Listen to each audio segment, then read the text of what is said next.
আমাদের অনন্য স্টোরি সকল প্রকার পার্ট গল্প দেখতে আমাদের চ্যানেলটি সাবস্ক্রাইব করে পাশে থাকা বেল আইকনটিতে ক্লিক করে অল নোটিফিকেশন অন করে দিন। একি আপনি এভাবে টাওয়াল পরে আছেন কেন? শুধু আমার জামা কাপড় কোথায় অয়ন্তী? আন্টি নিচের ঠোঁট কামড়ে ধরে বার কয়েকবার চোখের পাতা ফেললো, বোকা বোকা চাউনি ফেললো জাহিনের পানে। জাহিন বউয়ের চাউনি দেখেই বুঝে ফেললো এই মেয়ে নির্ঘাত কোনো আকাম ঘটিয়েছে। কয়েক সপ্তাহ যাবৎ অয়ন্তীর জ্বালায় জাহিন অতিষ্ঠ হয়ে গেছে, তাও সেটা দাঁত কামড়ে সহ্য করে নিচ্ছে। মাঝে মাঝে চিন্তা হয় তার মতো এত ধৈর্যশীল পুরুষকে এই মেয়ে দিনকে দিন অধৈর্য হওয়ার পথে ধাবিত করছে। জাহিন শান্ত গলায় বলল, কি করছো আমার জামা কাপড়গুলো? আসলে হয়েছে কি, আলমারি খুলতে একটা বাজে গন্ধ এসে নাকে লাগলো। গন্ধটা কোথা থেকে আসলো জানেন? জাহিন টেনে টেনে বলল, কোথা থেকে আসছিল? আপনার শার্ট প্যান্ট পাঞ্জাবি থেকে। তাই আমি আপনার সব ড্রেস লন্ড্রিতে দিয়ে দিয়েছি। তারা আপনার জামা কাপড়গুলো খুব সুন্দর করে পরিষ্কার করে দিয়ে যাবে। জাহিন নির্বাক, সে কথা বলার ভাষা হারিয়ে ফেলেছে। এমনি কি শুরু করেছে, তাকে পাগল বানিয়ে ছাড়বে দেখা যায়। জাহিন রাগ দেখাতে গিয়েও রাগ দেখালো না অয়ন্তীর উপরে, রাগটা সংযত করলো। জাহিনকে চুপ করে যেতে দেখে অয়ন্তী বলল, ভালো করিনি এমন দুর্গন্ধযুক্ত কাপড়গুলো লন্ড্রিতে দিয়ে। জাহিন হেসে উঠল, পাগলের মতো হাসতে হাসতে বলল, খুব ভালো করেছো, আর তার জন্য তোমাকে অনেক ধন্যবাদ। এবার আরেকটা ভালো কাজ করে দাও। কি কাজ? সব জামা কাপড় তো লন্ড্রিতে দিয়ে দিয়েছো, এবার জিহান অথবা নুহাসের কাছ থেকে আমার জন্য একটা শার্ট আর একটা প্যান্ট নিয়ে আসো। কেন? আপনার শার্ট প্যান্ট আছে তো। আছে বুঝি, তা কোথায়? অয়ন্তী ওয়ার্ড্রপ খুলে শার্ট প্যান্ট বের করে বলল। এই যে। জাহিন দীর্ঘ নিঃশ্বাস ফেলে বিড়বিড়িয়ে উঠল। বাঁচা গেল।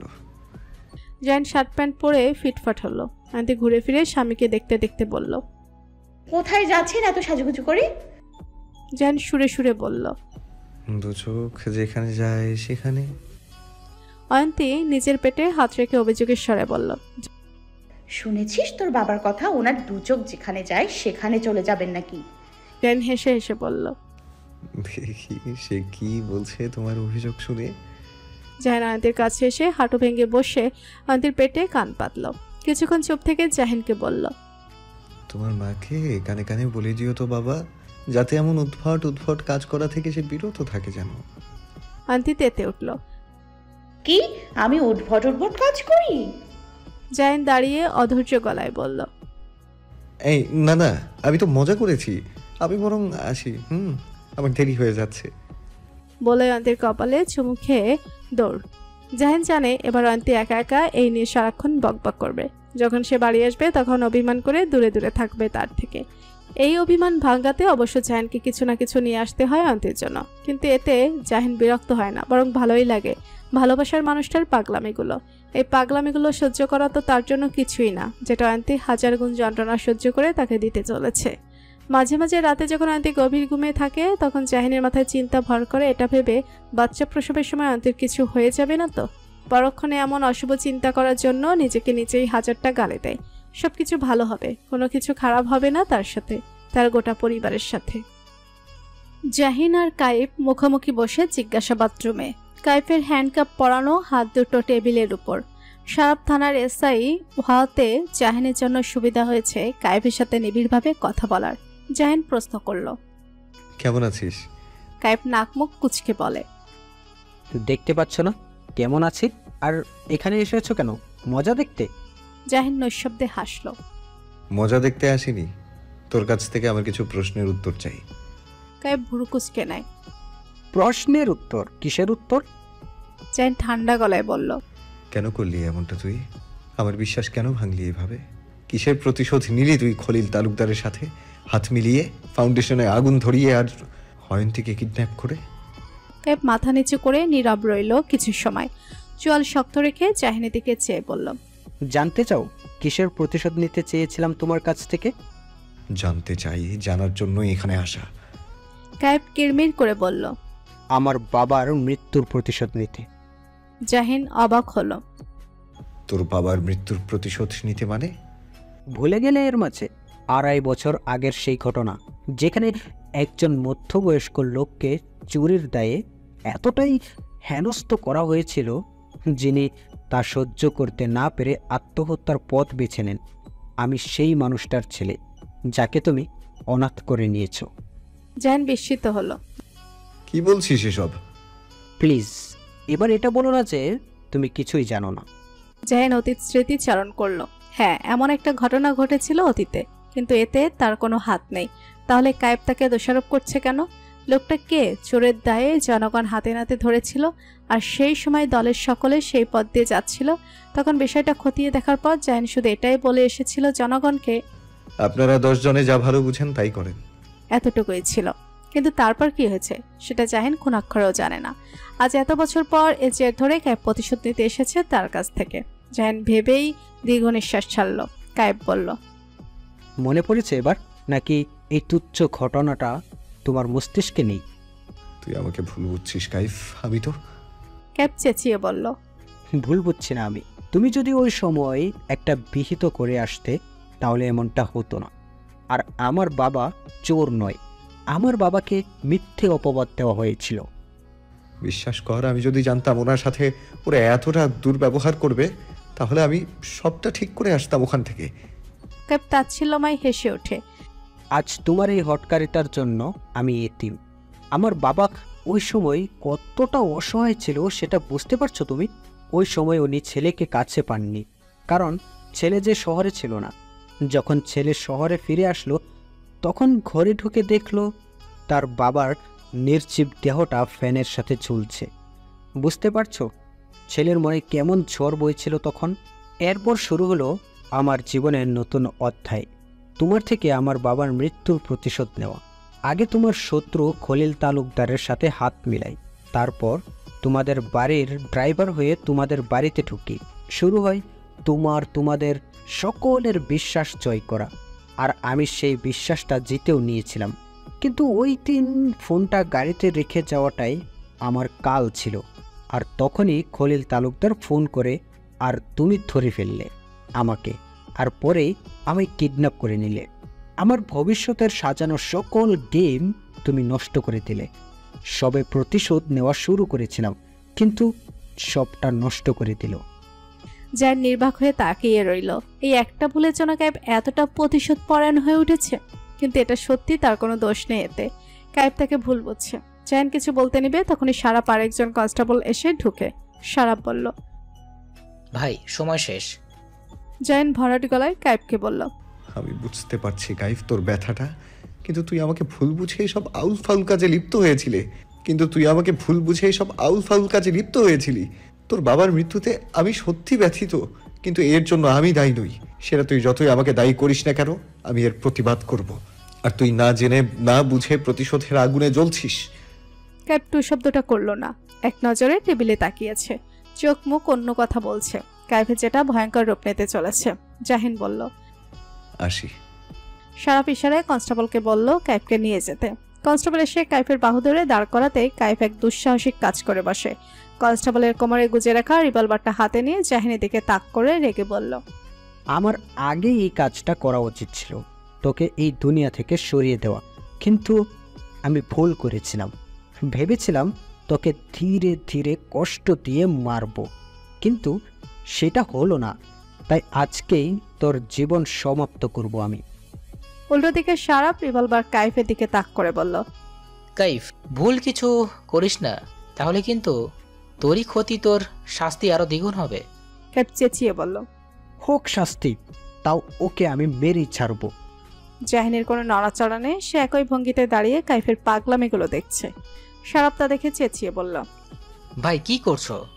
কায়েব উদ্যত হচ্ছে ট্রিগারে চাপ প্রয়োগ করার। কায়েব যখনই ট্রিগার টিপতে যাবে অমনি সারাপ কায়েবের হাত ঘুরিয়ে নেয়, কিন্তু শেষ রক্ষা হলো না। বুলেট ছুড়ে দেওয়ালো। সে বুলেট গিয়ে লেগেছে জাহিনের বাহুতে, যা ভেদ করে দেয়ালে গিয়ে লেগেছে। জাহিন বাহু চেপে ধরে নিচে বসে পড়ে। গুলি ছোড়ার শব্দ পেয়ে পুলিশের সকল কর্মকর্তা জিজ্ঞাসাবাদ রুমে আসে। কিছু পুলিশ কায়েবকে ধরে। সারাপ জাহিনের কাছে এসে ব্যতিব্যস্ত গলায় বলল, ভাই ঠিক আছে। জাহিন দাঁত চেপে বলল, ঠিক আছে। এর মাঝে কায়েব অট্টহাসিতে ফেটে পড়ে। সকলে হতবাক হয়ে তাকিয়ে রইল। কায়েব কি প্রতিশোধের নেশা পাগল হয়ে গেছে? জাহিনকে হাসপাতালে আনা হয়েছে, বাহুতে ব্যান্ডেজ করা হয়েছে। ভাগ্যক্রমে তেমন গুরুতর কিছু হয়নি, গুলিটা চামড়ার উপর দিয়েই গেছে। তবে এক ব্যাগ রক্ত নিয়েছে জাহিন। জাহিন শারাপকে না করেছে বাড়িতে না জানানোর জন্য। জাহিনের জন্য নতুন পোশাক আনা হয়েছে। এই রক্তমাখা পোশাক বাড়ির কেউ দেখলে হাজারটা প্রশ্নের সম্মুখীন হবে, যেটা সে চায় না। সন্ধ্যা নেমে গেছে। জাহিন প্যাসেঞ্জার সিটে বসে আছে, হাত বারবার মেসেজ করছে। শারাপ পৌঁছে দিবে জাহিনকে বাড়িতে। এই হাত নিয়ে ড্রাইভ করা দুষ্কর তার জন্য। কিছুক্ষণ পর শারাপ আসলো, হাতে ওষুধ তার। শারাপ সিট বেল্ট লাগিয়ে বলল, ভাই ওষুধগুলো ঠিকঠাক মতো খাবে। জাহিন মাথাটা সিটে হেলিয়ে বিতৃষ্ণা নিয়ে বলল, আর কত ওষুধ খাবো রে ভাই? প্রায় 1 মাস ধরে ওষুধ খেয়ে যাচ্ছি, তো খেয়েই যাচ্ছি, আর শেষ হয় না। শারাপ ড্রাইভে মন দিল। জাহিন আকস্মিক বলল, তোর বিয়ের প্ল্যান কত দূর? 2-3 মাস পর বিয়ের প্ল্যানটা করা হয়েছে। এত দেরি? যারার বোর্ড পরীক্ষাটা শেষ হোক ভালো করে, তারপর বিয়ে। তো ফোনে রীতিমতো আমাকে থ্রেট দিয়েছে পরীক্ষার সময় বিয়ের তারিখ না ফেলতে। তুই যে আমার শালিকার উপর কুনজর ফেলবি আমার জানা ছিল না। শারাপ প্রত্যুত্তরে হাসলো। শেখ বাড়ির সামনে গাড়ি থামলো। জাহিন বলল, ভেতরে যাবি না? না ভাই, থানায় কাজ আছে। ঠিক আছে, গাড়িটা নিয়ে যা। জাহিন সদর দরজা পেরিয়ে সিঁড়ি বেয়ে নিজের রুমে আসলো। রুমে ঢুকতেই দেখে অয়ন্তী আপন মনে কেক খাচ্ছে। মেয়েটা আগের তুলনায় একটু বেশি খাওয়া দাওয়া করে, যার দারুণ গুলুমুলু হতে শুরু করেছে। অয়ন্তীকে পলক জাহিনকে দেখে খাওয়ায় মনোযোগ দিল। আকস্মিক অয়ন্তী দাঁড়ান বলে চেঁচিয়ে ওঠে। জাহিন থতমতো খেয়ে যায়। এ মেয়ের হঠাৎ হলো কি? অয়ন্তী উঠে জাহিনের সামনে এসে দাঁড়ায়। জাহিন অয়ন্তীর ভাগভঙ্গি দেখে সংশয় নিয়ে বলল, কি হয়েছে? অয়ন্তী উত্তর দিল না, বরং সে বুকের উপর দুহাত বেঁধে জাহিনের চারপাশে চক্কর কাটলো 2-1 বার। অয়ন্তীর চোখ ছোট করে শক্ত কণ্ঠে প্রশ্ন করল, আপনার পোশাক পরিবর্তন হলো কি করে? বেরিয়েছিলেন তো অন্য পোশাকে। জাহিন ঢোক গিলল। অয়ন্তী যেটা লক্ষ্য করতে পারে মাথায় আসেনি। এবার কি বলবে? একটা মিথ্যে বললে তো 1000টা মিথ্যে বলতে হবে, আর যেটা সে বড্ড আনাড়ে। অন্যভাবে সামাল দিতে হবে ব্যাপারটা। অয়ন্তী সন্ধিয়ান গলায় বলল, কোথায় গিয়েছিলেন আপনি? কোথায় যাব? পার্টি অফিসেই গিয়েছিলাম। অয়ন্তী ভুরু কুচকে নিল। সত্যি বলছেন? জাহিন নিজের গুরুগম্ভীর রূপে ফিরে এলো। তুমি কি আমাকে সন্দেহ করছো অয়ন্তী? অয়ন্তী ভরকালো। মানে? এই যে এটা ভেবে হয়তো সন্দেহ করতে পারো, কোনোভাবে কোনো মেয়ের সাথে আমি হয়তো। অয়ন্তী তেতে উঠল। কি বলছেন? আমি এমনটা কখনো ভাবিনি আপনার সম্পর্কে। সত্যি ভাবুনি কোনোদিনও? অয়ন্তী জাহিনকে শক্ত হাতে জড়িয়ে ধরে ক্ষীণ স্বরে বলল, আপনাকে সন্দেহ করা আমার সাধ্যে নেই নেতামশাই। জাহিন হাসলো। সেটা ইচ্ছে করে বলেছে যাতে অয়ন্তীর মনটা অন্যদিকে ঘোরাতে পারে। জাহিনও বউকে জড়িয়ে ধরে বলে, জানি তো আমার বউ আমাকে সন্দেহ করতেই পারে না, আমি তো একটু মজা করলাম। অয়ন্তী রেগে মেগে জাহিনের পিঠে কিল মেরে বলল, শয়তান পুরুষ মানুষ। ঠিক আছে ছাড়েন এবার মিসেস, ফ্রেশ হয়ে আসি। আরেকটা কথা, পার্টি অফিসে আমার এক্সট্রা পোশাক থাকে, ওখান থেকেই নতুন পোশাক পরেছি, কারণ গায়ে পানি পড়ে গিয়েছিল, বুঝলেন? অয়ন্তী সরে এলো। বুঝেছি। জাহিন চলে গেল ফ্রেশ হতে। অয়ন্তীও বেডে গিয়ে বসে। Jahin full sleeve T shirt পরেছে, যাতে অয়ন্তীর চোখে না পড়ে তার হাতের ব্যান্ডেজটা। এই দুর্ঘটনাটা সে আজীবন গোপন রাখবে। জাহিন ফ্রেশ হয়ে অয়ন্তীর সামনাসামনি বসে। অয়ন্তী 1 চামচ কেকে গিয়ে বলল, খাবেন? না তুমি খাও। ঠিক আছে, না খেয়ে আর কি করার, তবে মজা আছে কেকটা। অয়ন্তী আপন মনে কেক খাচ্ছে। জাহিন মুগ্ধ নয়নে দেখছে তার অনাগত সন্তানের মাকে। অয়ন্তী মুখ তুলে ভুরু নাচিয়ে বলল, এভাবে কি দেখছেন? সাবধান করে দিচ্ছি আমি, যদি আমার পেট ব্যথা করে তাহলে কিন্তু খবর আছে আপনার। অয়ন্তীর ঠোঁটের পাশে ক্রিম লেগেছে। জাহিন হাত বাড়িয়ে মুছতে নিলে থেমে যায়। তার পরিবর্তে হুট করে অয়ন্তীর অধরে চুমুখে সরে এসে জিহ্বা দ্বারা নিজের ঠোঁট ভিজিয়ে বলল, ভারী মজা তো কেকটা। অয়ন্তী এখনো হতবিহ্বল হয়ে তাকিয়ে। জাহিন তাকায় অয়ন্তীর দিক। অয়ন্তী চামচ দিয়ে নিজের ঠোঁটে ক্রিম লাগিয়ে ঠোঁট ফুলিয়ে বলল, নিন আর একটু খান তাহলে। জাহিন নৈশব্দে হেসে অয়ন্তীর দিকে এগিয়ে যেতেই অয়ন্তী জিহ্বা দ্বারা ঠোঁটের ক্রিম মুছে বলল, শখ কত কেক খাওয়ার। জাহিন নির্বাক। অয়ন্তী তাকে ধোকা দিল এভাবে। ধোকা দেওয়ার জন্য তো একটু আধটু শাস্তি দেওয়াই যেতে পারে। জাহিন কেকের প্লেটটা সরিয়ে দেয়। কি হলো, সরিয়ে ফেললেন কেন? আমি খাবো তো। জাহিন বাঁকা হাসলো।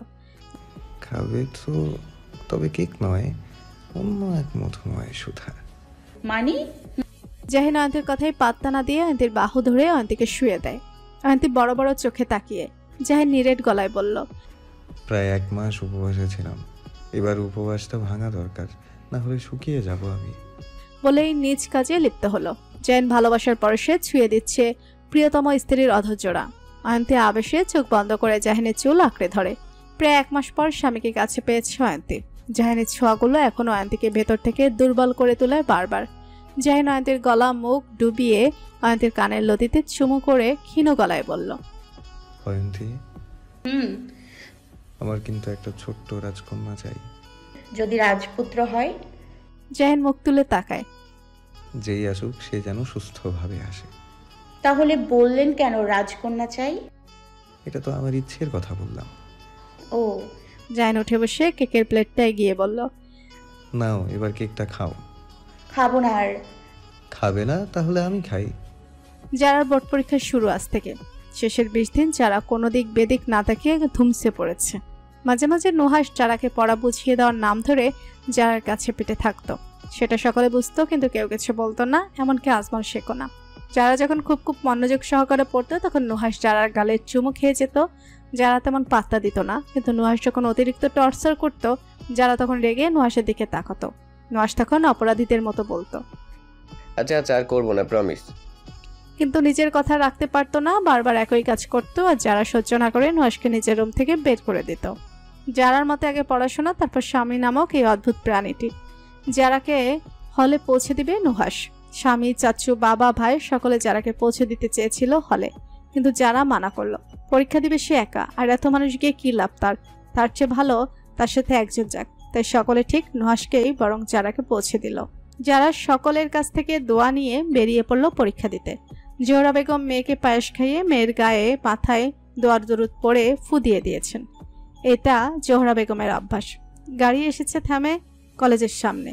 যারার একটু একটু ভয় লাগছে। নুহাস নিজের সিট বেল্ট খুলে যারারটা খুলে দিল। যারার ভয়ের তো মুখ দেখে বলল, কি হয়েছে, টেনশন লাগছে? যারা এক ঢোক পানি খেয়ে বলল, বলছিলাম তোমার ভয় হয়নি পরীক্ষার দিন? দেখো আমার বুকটা কিভাবে লাফাচ্ছে। নুহাস আশ্বাস দিয়ে বলে, ভয় পাওয়ার মতো কিছু হয়নি। ঠান্ডা মাথায় পরীক্ষা দিবে, আগে যেগুলো পারো সেগুলো দিবে, তাতেই হবে। একবার প্রশ্ন হাতে পেয়ে ভয় মিলিয়ে যাবে। যারা মাথা নাড়ালো। নুহাস যারা কপালে ঠোঁট ছুঁয়ে বলল, চলো গেট পর্যন্ত এগিয়ে দেই। নুহাস চাইলেই কলেজের ভেতরে ঢুকতে পারত, কিন্তু নিয়ম তো নিয়মই। তাই নুহাস নিজের পাওয়ার দেখায়নি। নুহাস যারার কলেজে ভেতরে পৌঁছে দিয়ে যায়, আবার পরীক্ষা শেষে আসবে। যারার পরীক্ষা শেষ। নুহাসকে দেখে সে দৌড়ে আসলো। নুহাস বলল, আস্তে আস্তে। পরীক্ষা কেমন হলো? যারা হাসি মুখে বলল, খুব ভালো। আলহামদুলিল্লাহ, ভালো হলেই ভালো। এবার চলো, বাড়ির সবাই টেনশনে মরে যাচ্ছে। যাবো, তার আগে চিপস কিনে দাও। গাড়িতে বসো, নিয়ে আসছি। নুহাস চিপস এনে যারার হাতে তুলে গাড়ি স্টার্ট দিল। বসন্ত এসে গেছে। শীতের আমেজ কাটিয়ে ঋতুরাজ বসন্তের আগমন ঘটেছে। পরিবেশ যেভাবে ঋতুরাজ বসন্তে সেজেছে, তেমনি শেখবাড়ি নতুন রূপে সেজেছে। শেখবাড়িতে বিয়ের ধুম লেগেছে। দুটো বিয়ে একসাথে হতে চলেছে। এক রিহান অবন্তী, 2 সারাফ লেজার। রিহান অবন্তীর বিয়ের কোনো প্ল্যান ছিল না, হঠাৎ করে সবটা কিভাবে যেন হয়ে গেছে।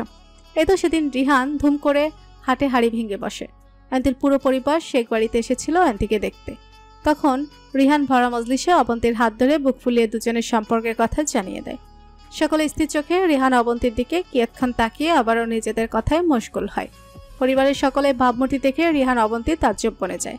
তাদের এই সম্পর্কে বিষয়টা যেন কারো মনে দাগ কাটেনি। তারা তো ভেবেছিল এই বিষয়টা জানতে পারলে ঝড় বইবে, কিন্তু ঝড়ের কোনো আভাসই নেই। কিন্তু যখন রিহান অবন্তী জানতে পারলো এটার পেছনে জাহিন আর অয়ন্তীর হাত আছে, তখন দুজনে হতবাক হয়ে পড়ে। অয়ন্তী যখন রিহান আর বোনের সম্পর্কের কথা জানতে পারে তখন জাহিনকে সবটা জানায়, আর দুজনে মিলে পরিবারের সবাইকে ম্যানেজ করে। এই তো সেদিন অয়ন্তীর নিজেকে সতেজ করার জন্য ছাদে উঠতে নিলে রিহানের কথা শুনে থেমে, আর রিহানের কথা শুনে বুঝতে পারে সবটা। ছেলে মেয়ে যেহেতু দুজনকে ভালোবাসে, তাতে পরিবারে বাধা হয়ে দাঁড়ানো কোনো মানেই হয় না।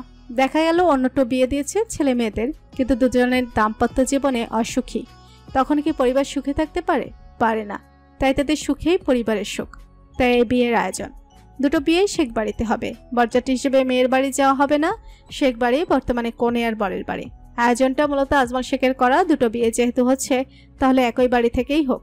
বিয়ের পর না হয় যে যার বাড়ি ফিরে যাবে। আজ সন্ধ্যায় মেহেন্দির অনুষ্ঠানে আয়োজন করা হয়েছে। 2 নববধূ 2 হাত ভর্তি মেহেদি দিয়েছে। যারা মেহেদি দিতে বসেছে পাশেই নুহাস। নুহাস বারবার মেহেদি আর্টিস্টকে ইনস্ট্রাকশন দিয়ে যাচ্ছে, এভাবে না ওভাবে দেন মেহেদি। যারা প্রথম দিকে এটা ভালো লাগলো, এবার অসহ্যকর লাগছে। মেহেদি আর্টিস্টকে ভালো করে মেহেদি দিতে দিচ্ছে, নুহাস বারবার বা হাত ঢুকাচ্ছে। যারা গরম চোখে নুহাসের দিকে ফিরে বলল, কি সমস্যা তোমার? নুহাস ভাবলেশীন হয়ে বলল, আমার আবার কি সমস্যা হবে? তাহলে কানের করে এসে এভাবে ভ্যান ভ্যান করছো কেন? ও আমি দেখবো না আমার বউয়ের মসৃণ দুটো হাতে কেমন ডিজাইনের মেহেদি দিচ্ছে? না, দেখবে না। কেন দেখবো না? যারা নাক ফুলিয়ে ফুস করে শ্বাস ফেলল। তুমি যাবে? তুমি যাবে এখান থেকে, নাকি তোমার গালে মেহেদি লেপটে দিব আমি? নুহাস ঠোঁট টিপে হাসলো। ওকে, চলে যাচ্ছি। নুহাস শারাপের কাছে এসে পড়ল। দে 1000 টাকা দে। শারাপ নুহাসকে 1000 টাকা দিল। নুহাস করকরে 1000 টাকার নোটে চুমু খেয়ে পকেটে ভরে গর্বের সহিত বলল, দেখলি তো কিভাবে ভালোবাসা দিয়ে বউকে বিরক্ত করা যায়। মূলত দু বন্ধুর মাঝে বাজি ধরা হয়েছিল। নুহাস যদি যারাকে ভালোবাসার মাধ্যমে বিরক্ত করতে পারে, তাহলে নুহাসকে শারাপ 1000 টাকা দিবে, আর নুহাস যদি না পারে তাহলে সে শারাপকে টাকা দিবে। শারাপ বিরস গলায় বলল, এত এত গর্ব করার মতো কিছু হয়নি, পরে গর্বে গর্ভবতী হয়ে যাবি। নুহাস আনমনে বলল, গর্ভবতী হলে সমস্যা কি? কিন্তু পরক্ষণেই কথাটার মানে বুঝতে পেরে নুহাস তেড়ে যায় শারাপের দিকে। শারাপ দৌড় লাগায়। শেখবাড়ি যেন এখন সুখের রাজ্য, চারিদিকে সুখের ছড়াছড়ি। এই শান্তি সুখের উপর কারো কুনজর যেন না লাগে। মেহেন্দির অনুষ্ঠান সমাপ্ত হলো। ঘড়িতে 11:30 বাজে, কিন্তু বাড়ির কেউ আর আজকে রাতে ঘুমাবে না। রাত পোহালেই তো বিয়ে, তাই সব কাজ রাতে এগিয়ে রাখছে। অন্তিকে জোর করে উপরে পাঠিয়ে দিয়েছে সকলে। এই অবস্থায় রাত জাগাটা মোটেও ঠিক নয়। অন্তি রুমে আসলো। জাহিন আতশোয়া হয়ে ল্যাপটপ কোলে নিয়ে কাজ করছিল। অয়ন্তী আরামদায়ক কাপড় নিয়ে ওয়াশরুমে গেল ফ্রেশ হতে। অয়ন্তী ওয়াশরুম থেকে বের হতেই জাহিন ল্যাপটপ বন্ধ করে বউকে কাছে ডাকলো। অয়ন্তী স্বামীর কাছে আসলো। জাহিন অয়ন্তীকে নিজের কোলে বসিয়ে পেছন থেকে জড়িয়ে ধরে। অয়ন্তীও স্বামীর বুকে মাথা রাখে। জাহিন অয়ন্তীর হাত পরক করে বলল, হাতে মেহেদি দাওনি কেন? সকলে না করলো দিতে। কেন? প্রেগনেন্ট অবস্থায় নাকি হাতে মেহেদি দিলে বাচ্চার শরীরের উপরে প্রভাব পড়ে। জাহিন ভুরু কুচকে বলে, কে বলেছে এটা? মা থেকে শুরু করে মুরব্বীরা সকলে। কুসংস্কার। কিন্তু সকলে যখন না করেছে তাই আর দেইনি। জাহিন আফসোসের স্বরে বলল, ভেবেছিলাম বউয়ের মেহেদি রাঙা হাত দুটো দেখবো, কিন্তু তার হলো না। কেন, বিয়ের সময় দেখেননি? তখন সুযোগ ছিল তোমার হাত এভাবে ধরার, আশেপাশে আসলেই তো লজ্জায় মরে যেতে। এখন লজ্জা পাই না বুঝি? জাহিন অয়ন্তীর ঘাড়ে নাক ঘষল। লজ্জা ভেঙে দিয়েছি না, তাই তো লজ্জা ভাঙার ফলটা এখানে আছে, যে বেড়ে উঠছে প্রতিনিয়ত একটু একটু করে। অয়ন্তীর পেট ছুঁয়ে বলল। অয়ন্তী নিজেকে আরো গুটিয়ে নেয় স্বামীর বুকে। জাহিন ও বউকে শক্ত করে জড়িয়ে ধরে কৌতুকের স্বরে বলল, এভাবে যে জড়িয়ে ধরে আছো, বাজে গন্ধ আসছে না আমার গা থেকে? এখন সুন্দর গন্ধ আসছে। জাহিন নৈশব্দে হাসল। মেয়েদের এত মুডসিং হয় কেন? কিন্তু অয়ন্তী তো প্রেগনেন্ট, তার ক্ষেত্রে এমনটা হওয়া স্বাভাবিক। আজ গায়ে হলুদ। এক পাশে রিহান শারাপ আর অন্য পাশে অবন্তী লিজার গায়ে হলুদের আয়োজন করা হয়েছে। সকলে একে অন্যের গায়ে হলুদ মাখিয়ে নাজেহাল অবস্থা। এক একজন হলুদ দিয়ে ভূত সেজে বসে আছে। অয়ন্তী সর্বপ্রথম বান্ধবী আর বোনকে হলুদ ছুঁয়ে দিয়েছে। জাহিনের কড়া হুকুম এই হট্টগোলের মাঝে অয়ন্তী যেন না থাকে। অয়ন্তী জাহিনের সকল আদেশ অক্ষরে অক্ষরে মেনে চলছে। কথায় আছে সাবধানে মার নেই। নাচগান থেকে শুরু করে সবই হলো। অয়ন্তী দূর থেকেই সবটা উপভোগ করলো। বিশেষ করে নুহাসার যারাও ফাটিয়ে দিয়েছে দুজনে। এজন্যই লাহি কাণ্ড। লিজা অবন্তীকে কনে রূপে সাজানো হলো। দুজনকে আটপৌরে ভাবে লাল বেনারসি পরানো হয়েছে। গা ভর্তি গয়না, চুল খোপা করে খোপায় লাল গোলাপ দিয়েছে, মাথায় দোপাট্টা। অয়ন্তী বান্ধবী আর বোনকে ওপর থেকে নিচ পর্যন্ত দেখে বলল, দুজনকে মাশাআল্লাহ খুব সুন্দর লাগছে। লিজা শুকনো ঢোক গিলে বলল, বান্ধবী কেমন জানি ভয় ভয় লাগছে। অবন্তীও বলল, আপু আমারও ভয় লাগছে। অয়ন্তী লিজা আর অবন্তীর থুতনি ছুঁয়ে বলল, ভয়কে জয় করতে শিখ দুজনে। বস, তোর দুজন বস, আমি নিচে গিয়ে দেখি কত দূর এগুলো বিয়ের কার্যক্রম। নুহাস গালে হাত রেখে মনমরা হয়ে বসে আছে। তার সামনে দুজন পুরুষ শেরানি পরে বর্ষাজে ফিটফাট হয়ে আছে। নুহাস বারবার হতাশার নিঃশ্বাস ছাড়ছে। শারাপ শেরানির কলার ঠিক করে বলে, ওই শালা, তুই এমন মরার মতো বসে আছিস কেন? নুহাস ফুস করে নিঃশ্বাস ছাড়ল। কবে এমন শেরওয়ানি পরে বড় বেশি বিয়ে করতে পারবো আমি? শারাপ রিয়ানকে উদ্দেশ্য করে বলল, এই রিয়ান, ওরে একটা শেরওয়ানি ফিক্কা মারতো। ফিক্কা মেরে মেরে লাভ কি? শ্বশুরমশাই তো বলেই দিয়েছেন মেয়ের পড়া শেষ হলে আনুষ্ঠানিকভাবে বিয়েটা হবে, না হলে নয়। রিহান বলল। আমার বাপ হিটলারকে বলবো তোমার মনের বাসনাটা। এই না না, বড় বাবা যেদিন চাইবে সেদিন হবে, এর আগে নয়। জাহান রুমে প্রবেশ করতে করতে বলল। কিরে, তোদের সাজা গোছা শেষ হলো? কাজী তো বসে আছে। শারাব বলল। হ্যাঁ ভাই, হয়ে গেছে। বিয়ের কাজ সম্পন্ন হলো। প্রথমে লিজা অবন্তীর সম্মতি নিয়ে তারপর শারাব রিহানের সম্মতি নেওয়া হলো। দুজোড়া কপতি এক পবিত্র সম্পর্কে আবদ্ধ হলো। এবার দুজোড়া নবদম্পতিকে বসানো হলো পাশাপাশি, লিজা অবন্তীর মুখ ঢেকে রাখা এক হাত ঘোমটা দিয়ে। শারাব রিহানের যেন তর সইছে না সদ্য বিবাহিত বধূকে দেখার জন্য। এইসব মাতব্বরি করছে যারা। অয়ন্তী এসবের মাঝে নেই, এত মানুষের ভিড়ে থাকার কারণে সাফোকেশন হচ্ছিল। তাই জাহিন অয়ন্তীকে নিয়ে নিরিবিলি জায়গাতে যায়। যারা শারাব রিহানকে উদ্দেশ্য করে হাত চলকাতে চলকাতে বলল, ভাইয়ারা ভাবিদের চাঁদ পানা মুখখানে দেখতে চাইলে আগে কিছু মিছু দিতে হবে। রিহান ভুরুকুচকে বলে, কিছু মিছু মানে? এই তোমাদের পকেট খালি করতে হবে আর কি। বুঝলাম না, তুই কি বরপক্ষ নাকি কনে পক্ষ, কোনটা? আমি সেই পক্ষ, যে পক্ষে গেলে টাকা ইনকাম করা যাবে। আমার বউয়ের মুখ আমি দেখবো, তাতে তোকে কোনো টাকা দিতে পারবো না আমি। নুহাশ ফোরন কাটল। একদম কোনো টাকা দেওয়া হবে না, গায়ে মানে না আপনি মোড়ল। যারা চোখ পাকিয়ে তাকালো। নুহাশ বইয়ের আগুন ছড়ার রূপ দেখে থমকালো, ঢোক গিলে গলা খাকারি দিয়ে বলল, তারাফ, রিহান দিয়ে দে, এমন করিস কেন? বোনকেই তো টাকা দিচ্ছিস। কিন্তু বিড়বিড় করে বলল, এই আগুন ঝরা রূপ দিয়ে নিজেকে আজ পোড়াবো জান, সাথে তোমাকেও পোড়াবো, শুধু রাতের অপেক্ষা। শারাফ রিহান চুপচাপ জারার করার ডিমান্ডে টাকা দিয়ে দিল। লিজা অবন্তীর ঘোমটা তোলা হলো। দু নবদম্পতির সামনে আয়না ধরা হলো। শারাফ রিহান দুজনে আয়নায় তাকালো। সদ্য বিবাহিত স্ত্রীর লজ্জারাঙা মুখের দিকে মন্ত্রমুগ্ধের ন্যায় তাকিয়ে রইল। এর মাঝে একজন বলল, আয়নাতে কি দেখো দুজনে? যারা চেঁচিয়ে উঠল, এই দাঁড়াও, একজন একজন করে বলো। শারাব ভাইয়া তুমি আগে বলো। শারাব দুষ্টু গলায় বলল, আমার 2 অক্ষরের বউকে। লিজা চমকে আয়নাতে তাকায়। দুজনের চোখাচোখি হলো। 2 অক্ষরের বউ মানে? তার মানে? লিজার চমকিত চেহারাটা দেখে শারাব বড্ড মজা পেল। যারা বলল, এবার ভাইয়া তুমি বলো।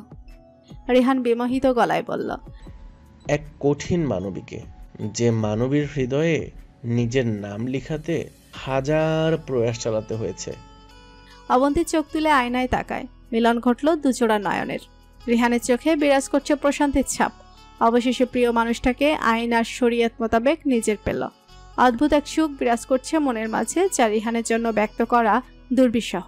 বৌভাতের অনুষ্ঠান সমাপ্ত হলো। আয়োজনে কোনো কমতি ছিল না। শেখবাড়ি আত্মীয় স্বজনে ভরপুর। দুটো বিয়ে নির্বিঘ্নে সমাপ্ত হলো। কিছু কিছু আত্মীয় রয়ে গেছেন আর সকলে চলে গেছেন। অয়ন্তী নিজ হাতে বান্ধবী আর বোনকে সাজিয়ে দিচ্ছে নতুন এক জীবনে পদার্পণ করার জন্য। লিজা অবন্তীর সাজসজ্জা সম্পূর্ণ হলো। এবার পালা 2 নববধূকে তাদের গন্তব্যে পৌঁছে দেওয়া। 3 তলায় শারাফ আর লিজার বাসর রাতের আয়োজন করা হয়েছে। অয়ন্তীর বেশি সিঁড়ি ওঠানামা বারণ, তাই আর 3 তলায় যাবে না। অবন্তীকে যারা আর অন্যান্য মেয়েরা নিয়ে গেছে রিহানের রুমে। রুমে রয়ে গেছে অয়ন্তী আর লিজা। অয়ন্তী গলা খাকারি দিয়ে বান্ধবীর উদ্দেশ্যে বলল, শুভকামনা রইল আজকের রাতটার জন্য। লিজা নিরুত্তর। লিজাকে এমন অন্য মনস্ক দেখে অয়ন্তী লিজার বাহু ধরে বলে, এই লিজা, কই হারিয়ে গেলি? লিজা চমকে উঠল, বলল, কি হয়েছে? অয়ন্তী দুষ্টু গলায় বলল, এখন থেকেই কল্পনা শুরু হয়ে গেছে বুঝি। বান্ধবীর ইঙ্গিত বুঝতে পেরে লিজা লাজুক হলো। কি বলছিস এসব? বুঝি বুঝি, এই সময়টা আমিও পেরিয়ে এসেছি। এমন সময় যারা রুমে ঢুকে বলল, লিজা ভাবি, এবার চলো তোমাকে তোমার স্থানে রেখে এসে আমার দায়িত্ব পালন করি। অয়ন্তী বান্ধবীর কানে কানে কিছু একটা বলাতে লিজা রেগে মেগে বলল, অয়ন্তী ভালো হচ্ছে না কিন্তু। অয়ন্তী হাসতে হাসতে বলল, যারা নিচে যাও, ওকে। লিজা ধাপে ধাপে এগিয়ে যাচ্ছে নতুন জীবনে, নতুন এক অনুভূতির দিকে। কিন্তু লিজার মাথায় হাজারো প্রশ্ন ঘুরপাক খাচ্ছে। শারাফের মুখে 2 অক্ষরে বউ কথাটা শুনে বিয়ের পর অনেকবার প্রয়াস করেছে শারাফের সাথে এই বিষয়ে কথা বলতে, কিন্তু পারেনি। কিন্তু আজ রাতে প্রশ্নের উত্তর সে শারাফের নিকট থেকে নিয়েই ছাড়বে। যারা সমস্ত কাজ শেষ করে নিচের রুমে আসে, হাত পা ছড়িয়ে শুয়ে পড়ে। পকেট গরম আজকে তার। 2 ভাইয়ের কাছ থেকে মোটা অঙ্কের টাকা কামিয়েছে সে। এই টাকা দিয়ে কি করবে না করবে সব প্ল্যান করে ফেলেছে, শুধু বাস্তবায়ন করার পালা। যারা উঠে বসে ফ্রেশ হতে হবে, ফ্রেশ হয়ে ঝাক্কাস একটা ঘুম দিবে। এই কদিনে ঘুমাতে পারিনি ভালো করে। লিজা ঘরের মধ্যবর্তী স্থানে দাঁড়িয়ে, ঘরের চতুর্দিক তাজা ফুলের সমারোহ। ভীষণ সুন্দর করে ঘরটা সাজানো হয়েছে, মনে হচ্ছে জীবন্ত এক ফুলের বাগান। ফুলের গন্ধে মৌ মৌ করছে। লিজাকে ঢোক গিলল, কেমন কেমন জানি লাগছে, মনের মাঝে তোলপাড় হচ্ছে। দরজা লাগানোর শব্দ পেয়ে লিজা চমকে উঠে পেছন ফিরে তাকায়। শারাপ দাঁড়িয়ে, ঠোঁটের কোণে চওড়া হাসি রেখে তার দিকে এগিয়ে আসতে নিলে লিজা দুকদম পিছিয়ে বলল, দাঁড়ান এখানে। শারাপ অবাক হলো। মানে এই রাতটা কি দাঁড়িয়ে থেকে কাটাবো নাকি? দরকার পড়লে দাঁড়িয়ে কাটাবেন। শারাপ অসহায় হলো। কি বলছো তুমি এইসব? ঠিকই বলছি। শারাপ এগোতে নিলে লিজা তড়িঘড়ি করে বলল, ওখানে দাঁড়ান, আমার কাছে আসতে চাইলে আমার প্রশ্নের উত্তর দিতে হবে। শারাপ হতাশ হলো, বলল, বুঝলাম না, এটা বাসর ঘর নাকি পরীক্ষার হল যে আমাকে প্রশ্নের উত্তর দিতে হবে? লিজা বিরস গলায় বলল, ঠিক আছে, আপনাকে উত্তরও দিতে হবে না, আর আমার কাছেও আসতে হবে না। শারাপ আতকে উঠে বলল, এই না না, এমনটা করে কেউ? বলো, তুমি প্রশ্ন করো, আমি উত্তর দিতে প্রস্তুত। লিজা গম্ভীর হলো, বলল, আপনি আমায় 2 অক্ষরের বউ বলে ডাকলেন কেন আয়না দেখার সময়? তার মানে কি আপনি ওই রং নাম্বারের অসভ্য অভদ্র লোকটা যে আমায় ফোন করে 2 অক্ষরের বউ 3 অক্ষরের জামাই এসব বলতেন? শারাপ গর্বের সহিত বলল, ওটা আমি ছিলাম। ওটা আমি ছিলাম। ভেঙে কথাটা বলে বলল, আবার গর্বের সহিত বলা হচ্ছে? শারাপ দ্রুত বেগে লিজাকে পেছন থেকে জড়িয়ে বলল, আরে রাগ করছো কেন? 2 অক্ষরের বউ আমার। এই ছাড়ুন আমাকে, দুশ্চরিত্র লোক কোথাকার। শারাপ ঝগড়া করার মুডে নেই, সে অন্য মুডে আছে। এই রাতটা কি ঝগড়া করার রাত নাকি? এই রাতটা তো প্রেমময় অস্থিরতার এক রাত, যে রাতটা নিয়ে চাইলেই একটা কাব্য রচনা করা যেতে পারে। শারাপ লিজার ঘাড়ে গভীর চুম্বন বসালো। আচমকা এমনটা হওয়াতে লিজা কেঁপে ওঠে, কথা আটকে গেল কণ্ঠনালীতে। শারাপের কণ্ঠ খাদে নামিয়ে বলল, ঝগড়া করে কাটাতে চাও নাকি রাতটা? লিজা মৃদু কণ্ঠে বলল, না। শারাপ লিজার কাঁধে থুতনি ঠেকিয়ে কৌতুকের স্বরে বলল, তাহলে কি করতে চাও? লিজা শারাপের বাহু বন্ধন থেকে নিজেকে ছাড়িয়ে দূরে সরে দাঁড়ায়। বুকে হাত চেপে জোরে জোরে শ্বাস নিচ্ছে লজ্জায়। মনে হচ্ছে কান দিয়ে গরম ধোঁয়া বের হচ্ছে। আকস্মিক রুম অন্ধকার হয়ে গেল। লিজা ভীত হয়ে কিছু বলতে নিবে, তৎক্ষণাৎ নিজের কানে অনুভব করলো কারো গভীর কণ্ঠস্বর। ভালোবাসি লিজা, খুব ভালোবাসি তোমায়। এই ভালোবাসার পূর্ণতা পাওয়ার অনুমতি কি দেবে আমায়? লিজা মৌন। মৌনতার সম্মতির লক্ষণ বুঝে শারাপ লিজার পাজকলে তুলে নেয়। লিজা আচমকে একটা হাওয়াতে ভয়ে শারাপের গলায় জড়িয়ে ধরে। ধুকভুক করছে অন্তর, অঙ্গ পতঙ্গ অসর হয়ে আসছে। লিজার পিঠ ঠেকলো ফুলে সজ্জিত নরম বিছানায়। সর্বাঙ্গে বয়ে গেল স্রোতধারা। পরপর অনুভব করলো শারাপের পুরুষালী হাতের মুঠোতে নিজের ছোট্ট হাত দুটো। লিজা মুচড়ে উঠল। শারাপের গরম ভারী নিঃশ্বাস আস্তে পড়ছে লিজার মুখতামণ্ডলে। এরপরেই কপালে এক দফা চুমুর বর্ষণ পড়ল। লিজা চোখ বন্ধ করলো। শারাপ লিজার অধর জোড়ায় এগোতে নিবে, তখনই ফোনটা শব্দ করে ওঠে। নিস্তব্ধ কক্ষে এভাবে শব্দ করাতে দুজনে চমকে ওঠে। লিজা অস্পষ্ট গলায় বলল, কি হলো? শারাপ তপ্ত নিঃশ্বাস ছেড়ে উঠে বসলো। প্যান্টের পকেট থেকে ফোন বের করে দেখলো নুহাস মেসেজ করেছে। তা আবার এটা বলে, হ্যাঁ কি করছিস দোস্ত? ঘুমোচ্ছিস না জেগে আছিস? শারাপ হতাশা নিঃশ্বাস ছাড়লো। এটা ভেবে এই ছেলেটা কি তার বন্ধু নাকি দুশমন? নিজে তো বাসর করে বসে আছে, আর এখন তার বাসরে পানি ঢালতে এসেছে। শারাপ ফোন নামক যন্ত্রণাটার পাওয়ার অফ করে রেখে দিয়ে পুনরায় নিজের কাজে নিমগ্ন হলো। শুরু হলো নতুন এক না জানা অনুভূতির জোয়ারে গা ভাসানো। নিস্তব্ধ কক্ষ। ঘরের আনাচে কানাচে ছোট ছোট বাহারি রঙের মোমবাতি জ্বলছে। মোমবাতির আলোর ছটায় সারা রুম আলোকিত হয়ে আছে। ফুলে সজ্জিত খাটের মধ্যস্থানে অবন্তী বসে। নীরব কক্ষ, তার উপর ফুলের মিষ্টি সুবাস। অবন্তীর মনের অজানা ভয়গুলো যেন আরো উস্কানি দিচ্ছে। বুকের ভিতরটা টিপটিপ করছে। দরজায় শব্দ হলো। অবন্তীর বুকের ভিতরটা ধক করে উঠল। একটু নড়ে চড়ে বসে দম আটকে দৃষ্টি নিবদ্ধ করলো দরজার পানে। রেহান ভেতরে ঢুকে সরাসরি তাকালো অবন্তীর পানে। অবন্তী লজ্জায় নজর সরিয়ে নেয়। রেহান বুকে হাত বেঁধে স্থির চোখে অবন্তীর দিকে তাকিয়ে রইল। মোমবাতির হলদে আলোতে মেয়েটার লাজুক মুখখানা দেখতে বড্ড ভালো লাগছে। অবন্তী পুনরায় চোখ তুলে তাকায়। রেহান মুচকি হেসে আলমারির দিকে এগিয়ে গেল। গোলাপের তোড়া আর ছোট্ট একটা গয়নার বক্স নিয়ে অবন্তীর সামনে বসলো। ফুলের তোড়াটা অবন্তীর দিকে এগিয়ে দিয়ে বলল, আমার মিসেসকে দেওয়া আমার পক্ষ থেকে প্রথম ফুলের নিবেদন। অবন্তী হাত বাড়িয়ে তোড়াটা নিল। রেহান গয়নার বক্সটা খুলে এগিয়ে বলল, এটা তোমার পছন্দ হয়েছে? অবন্তী দেখলো একটি ডায়মন্ডের আংটি। রেহান পুনরায় বলল, পছন্দ হয়নি? অবন্তী মাথা নাড়িয়ে বলল, না না, পছন্দ হয়েছে আমার। রেহান হাসল। এই ঘরের মালিকটাকে পছন্দ হয়নি?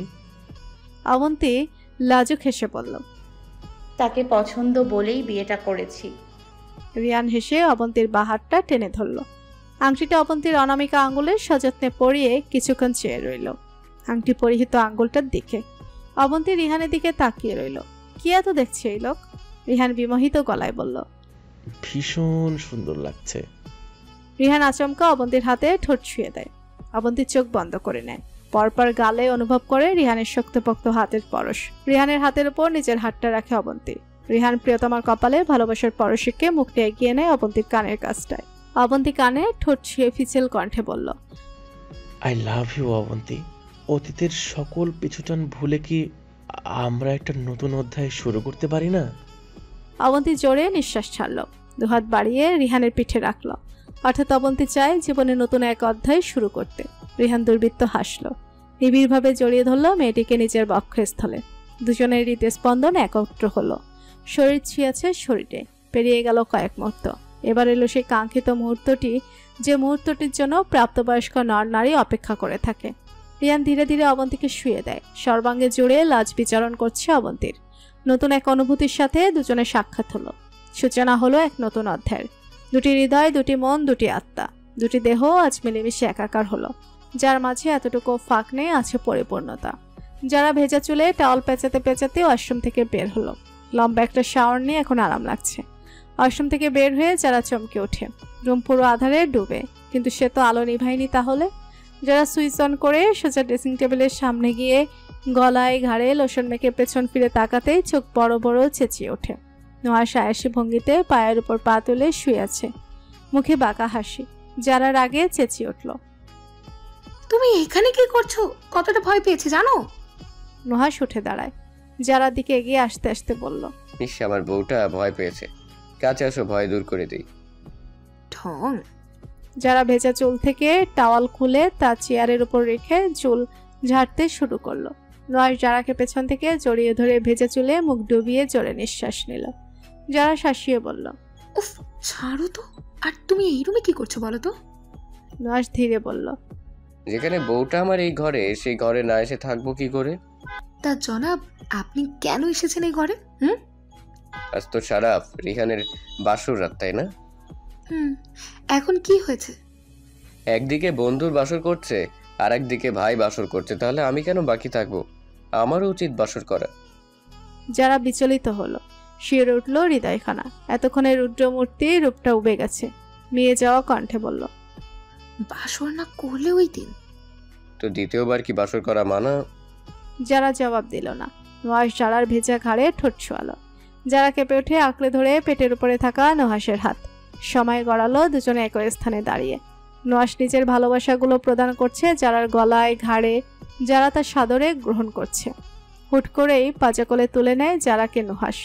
কয়েক কদম ফেলে বিছানার ধারে এলো। পরপর যারাকে বিছানায় বসিয়ে নিজে লাইট বন্ধ করে পুনরায় এলো যারার নিকটে। যারার কানের লতিতে ঠোঁট ছুঁয়ে বলল, অনুমতিপত্র কি পেতে পারি মাই মিসেস আপনার গভীরে আসার? যারা ধীরে বলল, অনুমতিপত্র যদি বাতিল করা হয় তখন? বাতিল হবে না জানি। যদি হয়? হবে না। নুহাস বলতে বলতে যারার কাঁধ থেকে চুল সরিয়ে ঠোঁট ছোঁয়ালো যারার উন্মুক্ত কাঁধে। খামছে ধরে যারা নুহাসের কলার। ঠোঁটে ঠোঁট মিলিত হলো। হাতের বাঁধনে হাত, নিঃশ্বাসে নিঃশ্বাসের মিলন। যারার পিঠ গিয়ে ঠেকে বিছানায়। পরপর অনুভব করলো নুহাসের পুরুষালী ভারী সুঠাম নগ্ন দেহ। ধীরে ধীরে দুজনের শ্বাস প্রশ্বাসের গতি বাড়ল। যারা চিকন হাত দুটো ব্যস্ত হলো নুহাসের নগ্ন পিঠে। মত্ত হলো দুজন দুজনাতে। সময় গড়ালো। খারাপ সময়গুলো যেতে যত দেরি হয়, ঠিক তার উল্টো ভালো সময়গুলো যেন জলদি চলে যায়। অয়ন্তীর প্রেগনেন্সির 9 মাস চলছে। এখন আর আগের মতো হাঁটাচলা করতে পারে না অয়ন্তী। পায়ে পানি জমে ফুলে গেছে। স্বাস্থ্যের উন্নতি হয়েছে। 9 মাস আগের অয়ন্তী আর 9 মাস পরের অয়ন্তীর মাঝে অনেক ফারাক। নব্য মা হওয়ার সুবাদে আগের তুলনায় সৌন্দর্য বৃদ্ধি পেয়েছে। অয়ন্তী পেট স্বাভাবিকের তুলনায় বেশি বড়। সবাই ভেবেছিল টুইন বেবি হবে, কিন্তু যখন আলট্রা করলো তখন জানলো টুইন বেবি নয়, এক ছেলে বাচ্চার মা হতে চলেছে অয়ন্তী। সকলে যখন সংবাদটা জানলো তখন শেখ বাড়িতে খুশির জোয়ার ভেসে যায়। বিশেষ করে রোকেয়া বানু ভীষণ খুশি। নাতির ঘরে পুতি আসতে চলেছে আর কদিন পর। এই খুশিতে রোকেয়া বানু পুরো এলাকা জুড়ে মিষ্টি বিলিয়েছেন। অয়ন্তীর পেট বড় হওয়ার কারণ বাচ্চার ওজন বেশি। বাচ্চা বড় সড়ো হওয়ার পেছনে বিশাল কাহিনী। জাহিন বেশিরভাগ নিজের কাজকর্ম ফেলে অয়ন্তীকে নিয়ে পড়ে থাকে। অয়ন্তীকে টাইম টু টাইম কি খাওয়াতে হবে সব সে দেখে। অয়ন্তী বড় পেট ধরে ব্যালকনিতে আসলো। সারাদিন শুয়ে বসে থাকতে ভালো লাগে না। জাহিনের গাড়ি বাড়ির ভেতরে এসে ঢুকে। 1 ঘন্টা আগে জাহিন বেরিয়েছিল আর এর মাঝেও চলে এসেছে। বাইরে মন টেকে না লোকটার। অয়ন্তী রুমে আসে আর জাহিনের সাথে সে ঝগড়া করবে।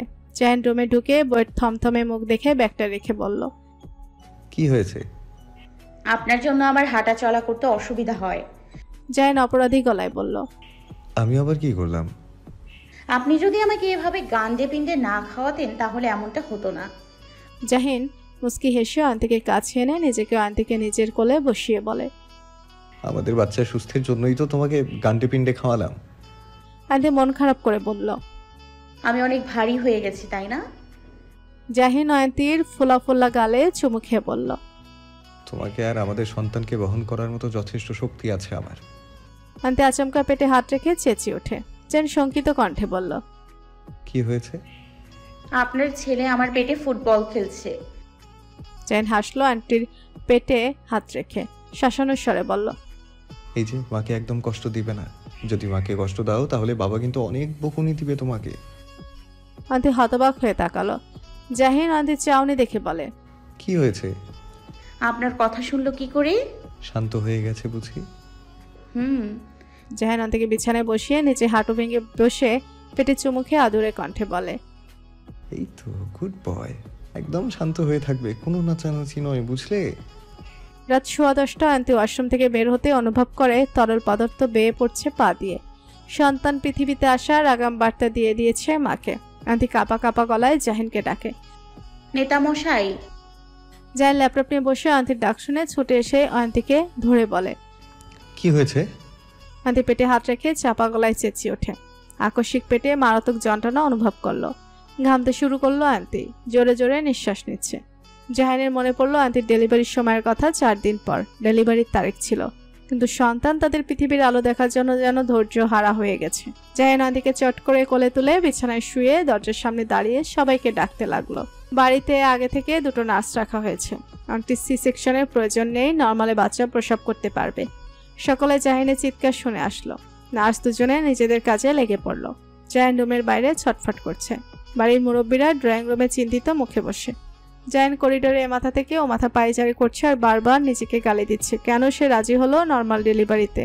যদি সি সেকশন প্রসেসে যেত তাহলে মেয়েটাকে এত কষ্ট সইতে হতো না। আন্টির আর্তনাদগুলো জাহিনের হৃদয় ক্ষতবিক্ষত করে তুলছে। এত সময় লাগছে কেন? জাহিন মন শক্ত করে নিয়েছে, আন্টিকে নিয়ে হাসপাতালে যাবে সে। শার্টের হাতা গুটিয়ে এগোতে নিবে, তৎক্ষণাৎ ভেসে আসলো সদ্য জন্ম নেওয়া শিশুর কান্না। জাহিনের পাজোড়া থমকে যায়। এতক্ষণে আটকে রাখা দমটা ফোঁস করে ছাড়লো। নিচের সকলে কান্না শুনে উপরে আসছে। দরজা খুলে বেরিয়ে আসলো নার্স, হাতে শুভ্র কাপড়ে মোড়ানো ফুটফুটে নবজাতক। জাহিন এগিয়ে কম্বনরত হাতে কোলে নিল নিজের সন্তানকে। নার্সকে প্রশ্ন করলো, অয়ন্তী ও ঠিক আছে? উনি একদম সুস্থ আছেন। জাহিনের বুকের অস্থিরতা কমলো। স্বস্তির নিঃশ্বাস ত্যাগ করলো। তাকালো সন্তানের দিকে। ফুটে ওঠে মৃদু হাসি। আগলে ধরলো বুকের মাঝে। জোহরা বেগম খুশি গলায় বলেন, জাহিন, ছেলের কানে আজান দে বাবা। জাহিন থমকালো। নিজে না দিয়ে বাবার কোলে ছেলেকে দিয়ে বলল, বাবা আপনি নাতির কানে আজান দেন। আজমল শেখ হাসলেন। নাতির কপালে চুমু খেয়ে আজান দিয়ে জাহিনের কোলে দিয়ে চলে যান মিষ্টি কিনতে। জাহিন ছেলের কপালে ঠোঁট ছুঁয়ে বলল, আমার বাবা, আমার আরশ, তুমি শেখ আব্রাহাম আরশ, তুমি আমার গোটা এক পৃথিবী, যে পৃথিবীতে শুধু সুখ বিরাজ করবে। বলতে বলতে চোখে ভিড় জমায় জল। বাবা হওয়ার অনুভূতিটা যেন ব্যক্ত করা অসম্ভব। একমাত্র তারাই বুঝবে যারা এই অনুভূতি গ্রহণ করেছে। জাহিন ছেলেকে এনে আন্টির পাশে শুয়ে দেয়। আন্টির ক্লান্ত মুখশ্রীর দিকে এক পলক তাকিয়ে কপালে চুমু খেয়ে ম্লান কণ্ঠে বলে, ধন্যবাদ অয়ন্তী, আমায় পিতৃত্বের স্বাদ গ্রহণ করানোর জন্য। অয়ন্তী ঢোক গিলে জড়ানো কণ্ঠে বলল। আপনাকেও ধন্যবাদ আমায় মাতৃত্বের স্বাদ গ্রহণ করানোর জন্য। জাহিন বেডে বসলো, বলল। ছেলের মুখ দেখবে না? দেখেছি, একদম আপনার মতো হয়েছে। তাই বুঝি, কিন্তু মনে হচ্ছে আমার স্বভাব পাবে না আমার পোলা। ধৈর্য কম আমার ছেলের, না হলে এভাবে 4 দিন আগে ভাগে চলে আসে দুনিয়াতে। দুজনে একসাথে হেসে ওঠে। শেখ বাড়ি আবারও 2.5 বছর পর সেজে উঠেছে। তার কারণ বাড়ির একমাত্র কন্যার বিয়ে। আজমল শেখ মত পাল্টে ফেলেছেন, মেয়ের বিয়ে আনুষ্ঠানিকভাবে সম্পন্ন করে ফেলবেন। মেয়ে কখন পড়াশোনা শেষ করবেন সেই দিন আসতে বহুত দেরি। আর তার উপর যারা জন্য কদিন পর পর বিয়ের প্রপোজাল আসে, তাই পুরোদমে শুরু হলো বিয়ের অনুষ্ঠান। ছোট্ট আরশ রং দিয়ে নিজেকে 12টা বাজিয়ে ফেলেছে। ছোট্ট পা দুটো দিয়ে হাঁটতে শিখেছে সে। অয়ন্তী একটু আগে ছেলেকে গোসল করিয়ে সাজিয়ে দিয়েছে, আর ছেলে একটা আকামটা করেছে একটু চোখের আড়াল হতেই। অয়ন্তী পুনরায় ছেলেকে পরিষ্কার করতে করতে বকে যাচ্ছে। তো দুষ্টু তুমি, রং দিয়ে সব কি করেছো? আরশ পানি পেয়ে হাত পা নাড়িয়ে হেসে যাচ্ছে। অয়ন্তী রাগী গলায় বলে, মা বকছি আর তুমি হাসছো? একটু লজ্জা নেই না তোমার? জাহিন বাগানে ছিল, এই খবর শুনে আসলো। ছেলেকে এমন রঙে মাখো মাখো দেখে অবিশ্বাস্য গলায় বলল, এ কি বাবা, এ কি অবস্থা করেছো নিজের? একেবারে ভূত সেজে গেছো তো বাবা। আপনি এসেছেন, দেখুন দেখুন আপনার অধৈর্যশীল পোলা কি করছে নিজের। ওকে পরিষ্কার করে দাও। অয়ন্তী যতটুকু পেরেছে রং তুলেছে ছেলের গা থেকে। ছেলেকে নতুন কাপড় পরিয়ে জাহিনের কোলে দিয়ে বলল, নিন আপনার ছটপটে পোলাকে। জাহিন ছেলের গালে চুমু খেয়ে বলল, চলো বাবা, 2 বাপ ছেলে মিলে তদারকি করি গিয়ে বিয়ের। অয়ন্তী মুগ্ধ নয়নে স্বামী সন্তানকে দেখছে, তার ভরা সংসার। জাহিনকে নিজের জীবনসঙ্গী পেয়ে সে সত্যি ভাগ্যবতী। এমন শুদ্ধতম পুরুষ হয়তো প্রত্যেকটা মেয়ে নিজের স্বামী রূপে চায়। জাহিন ছেলের সাথে কথা বলতে বলতে রুম থেকে বেরিয়ে গেল। যারার বিয়ে ধুমধাম করে হলো। নুহাসের মনের বাসনাটা পূরণ হলো। সারাপ জবে থেকে শুনছে আনুষ্ঠানিকভাবে বিয়েটা হবে, তবে থেকে বেচারা নুহাসকে নানানভাবে বিরক্ত করে যাচ্ছে। শেখ বাড়িটি যেন সুখের নীড়ে পরিণত হয়েছে। সবটা সম্ভব হয়েছে জাহিনের জন্য। যত শত্রু আছে সব শত্রুর দুর্বলতাগুলো বের করে নিজের হাতের মুঠো নিয়ে এসেছে। তাই চাইলেও কেউ কিছু করার সাহস পায় না। যদি করেও থাকে সেটা জাহিন সামলে নেয়, পরিবারের উপর আঁচড় কাটতে দেয় না, আর না ভবিষ্যতে কোনোদিন দিবে।